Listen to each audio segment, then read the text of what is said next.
غم اور پریشانیوں سے بچنا چاہتے ہو تو سنیے رومی کی قیمتی باتیں۔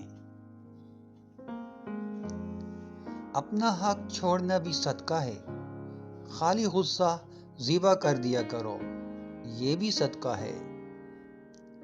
تم زمین پر نہیں رہتے، تم اس پر گزر رہے ہو۔ اتنا جھوٹ نہ بولو کہ تمہارے سچ سے اعتبار اٹھ جائے۔ جسمانی بیماری یا مالی نقصان سے پریشان نہ ہو، یہ ایک قسم کا صدقہ ہے جو بڑی مصیبتوں کو ٹال دیتا ہے۔ تمہاری ساری پریشانیاں تمہاری خواہش کی وجہ سے ہیں، خواہش چھوڑ دو، تمہیں سکون ملے گا۔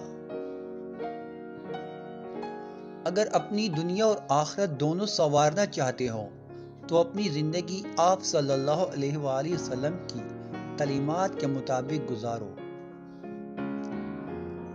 جس چیز کو تم برا سمجھتے ہو سکتا ہے وہ تمہارے حق میں بہتر ہو۔